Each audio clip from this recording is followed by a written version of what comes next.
এটা আমি কি বানিয়ে ফেললাম বাড়িতে বসে বসে। So hello everyone, Razia mini ব্লগে তোমাদের সবাইকে স্বাগতম। তো আজকে আমি প্রচুর বোরিং লাগছিলো, সেই জন্য এটা নিয়ে বসে পড়েছি। তো এখানে আমি 1 মিটারের কর্ড কেটে এখানে আমি 30টা লাগিয়ে নিয়েছি, 30টা কর্ড আমি লাগিয়েছি। সবসময় জোর নিতে হবে, বিজোড় নিলে কিন্তু হবে না। তো এই যে দেখো কিভাবে লাগিয়ে দিলাম, এই যে দেখো এইভাবে।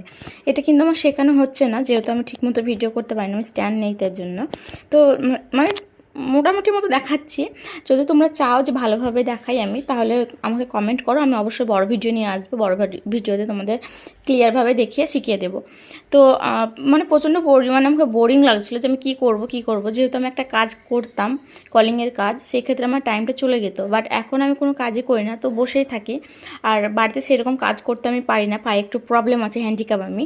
তো সেই জন্য আমি সেরকম কোনো কাজ করতে পারি না। তো বাড়িতে বসে বসে এই কাজগুলোই করি, হাতের যে কাজগুলো সমস্তটা পারি, উল থেকে শুরু করে হ্যান্ডকার্ফ সব কিছু পারি।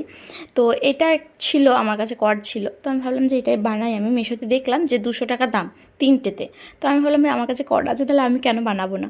তো ওটা একটু আমি নিজে নিজে চেষ্টা করছিলাম। বাট এত সুন্দর হয়েছে, দেখে এত সুন্দর হয়েছে, ভাবলাম যে কিনবোই না, আমি 3টেই বানাবো। তো এই একটা কালারের কর্ড ছিল, আর একটা ঘিয়া ঘিয়া টাইপের ছিল আছে, আর একটা আছে কালো কালারের। তো এখনও দুটো বানাবো, তবে আরও ভালো লাগবে। তো এই যে দেখো, পুরোটা এইভাবে কমপ্লিট করেছি।